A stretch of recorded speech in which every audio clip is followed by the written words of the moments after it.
Frères et sœurs bien-aimés en islam, assalamu alaykum wa rahmatullahi wa barakatuh. Que la paix, la miséricorde et les bénédictions d'Allah soient sur vous tous. Aujourd'hui, nous abordons un sujet qui touche chaque cœur musulman. L'hypocrisie, ce mal caché qui ronge l'âme comme un feu lent. L'hypocrisie n'est pas réservée aux temps anciens, elle guette chacun de nous. Le vrai mumine tremble à l'idée d'en avoir ne serait-ce qu'une trace en lui, tandis que l'hypocrite se sent en sécurité. Comme le disait le grand tabi'i Al-Hassan al-Basri, seul un croyant craint l'hypocrisie, et seul un hypocrite se sent à l'abri d'elle. Allah, dans sa sagesse infinie, nous met en garde avec clarté dans son livre sacré. Il consacre une sourate entière aux hypocrites, sourate Al-Munafiqun, les hypocrites, révélée à Médine quand le danger des munafiqines était devenu évident. Écoutons avec crainte et humilité les paroles d'Allah, verset 1. Quand les hypocrites viennent à toi, ils disent « Nous attestons que tu es certes le messager d'Allah. » Allah sait que tu es vraiment son messager, et Allah atteste que les hypocrites sont assurément des menteurs. Regardez cette précision divine. Ils prononcent la shahada de leur bouche, mais leur cœur ment. Allah ne se trompe jamais. Il connaît le secret des poitrines. Verset 2. Ils prennent leur serment comme bouclier et obstruent le chemin d'Allah. Quelle mauvaise chose que ce qu'ils faisaient. Ils jurent faussement pour se protéger, trompant les musulmans et bloquant la dawa. Quelle abomination. Verset 3. Cela parce qu'ils ont cru, puis mécru. Leurs cœurs en sont alors scellés, et ils ne comprennent plus rien. Ils ont approché la foi, mais l'ont rejetée intérieurement. Allah scelle leur cœur. Ils perdent toute compréhension spirituelle.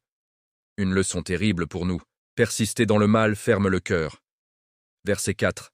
Et quand tu les vois, leur corps t'émerveille, et s'ils parlent, tu écoutes leurs paroles.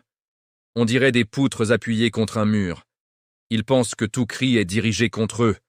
Ce sont eux l'ennemi. Prends donc garde à eux, qu'Allah les anéantisse, comme ils se détournent. Beaux en apparence, impressionnants par leur discours, mais vides comme du bois mort. Toujours paranoïaques, car ils savent leur culpabilité. Allah nous ordonne clairement, prends garde à eux. Allah ajoute dans sourate An-Nisa, 4:145. Les hypocrites seront, certes, au plus bas fond du feu, et tu ne leur trouveras jamais de secoureurs. Et dans sourate At-Tawbah, 9:67-68, il décrit comment ils ordonnent le mal, interdisent le bien, et ferment leurs mains à la charité. Mais la bonne nouvelle, Allah ouvre toujours la porte du repentir à ceux qui reviennent sincèrement. Frères, l'hypocrisie n'est pas seulement le nifaq majeur, dissimuler la mécréance, qui exclut de l'islam. Il y a aussi le nifaq mineur, ces branches qui, si elles s'accumulent, peuvent mener au pire. Passons à la sunna lumineuse de notre bien-aimé prophète Mohammed. Il nous a donné les signes clairs pour que nous nous examinions sans cesse. Dans un hadith mutafaq alayhi, authentique, rapporté par Bukhari et Muslim, Abu Huraira, qu'Allah l'agrée, rapporte. Le messager d'Allah a dit, les signes de l'hypocrite sont 3. Quand il parle, il ment. Quand il promet, il rompt sa promesse. Et quand on lui fait confiance, il trahit. Même s'il jeûne, prie et prétend être musulman.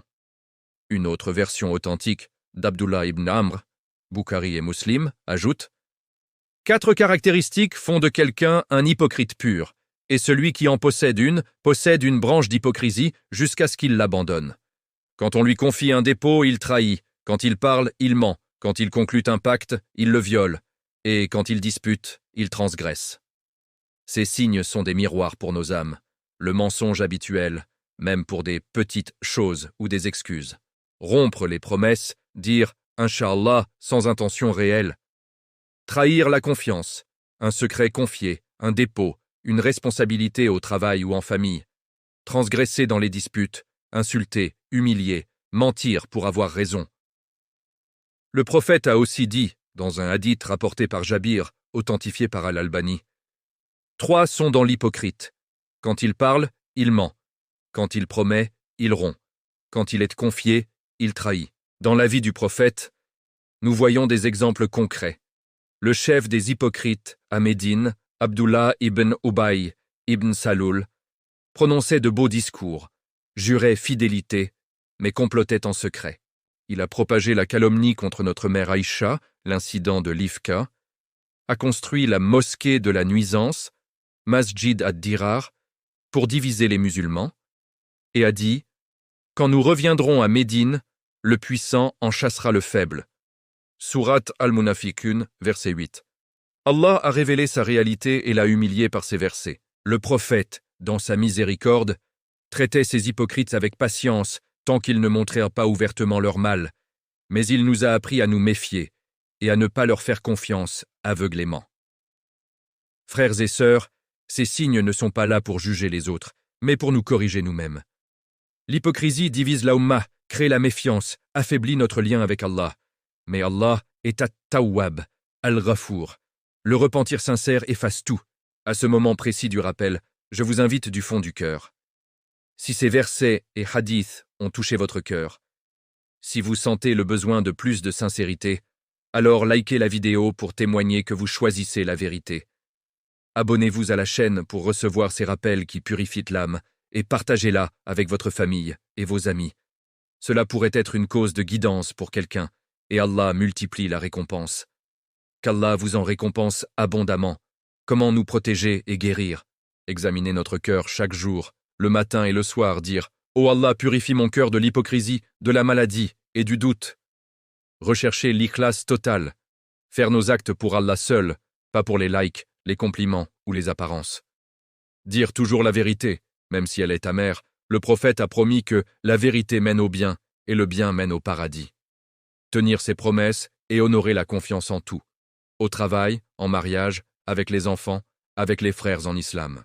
Éviter les disputes vaines. Quand on dispute, chercher la vérité, pas gagner à tout prix. Multiplier l'istighfar, le tauba et les bonnes actions. Allah dit qu'il aime ceux qui se repentent constamment. Allah ouvre la porte large. Même si nous voyons ces signes en nous, changeons aujourd'hui. Le prophète a dit que celui qui abandonne une branche d'hypocrisie est sauvé de cette part. Frères, sœurs, ne désespérons jamais. Soyons parmi les siddiqines, les sincères absolus comme Abu Bakr, Umar, Uthman et Ali, qu'Allah les agrée. Demandons à Allah la sincérité pure jusqu'à la mort. En conclusion, je vous redis avec amour, si ce rappel vous a réveillé, vous a fait craindre Allah et désirer la purification, alors likez la vidéo pour soutenir ce message. Abonnez-vous pour ne rater aucun rappel qui rapproche d'Allah et partagez-la partout. Propager la vérité contre l'hypocrisie est une sadaqa jariya qui continue après nous. Qu'Allah nous protège du nifaq sous toutes ses formes, nous accorde l'ikhlas complet, efface nos fautes et nous rassemble au paradis Firdaus avec le prophète Mohammed, ses compagnons et les pieux. Amin ya Rabbal Alamin, Amin. Que la paix, la miséricorde et les bénédictions d'Allah soient sur vous, sur le prophète Mohammed, sa famille pure et ses compagnons honorés. Assalamu alaykum wa rahmatullahi wa barakatuh.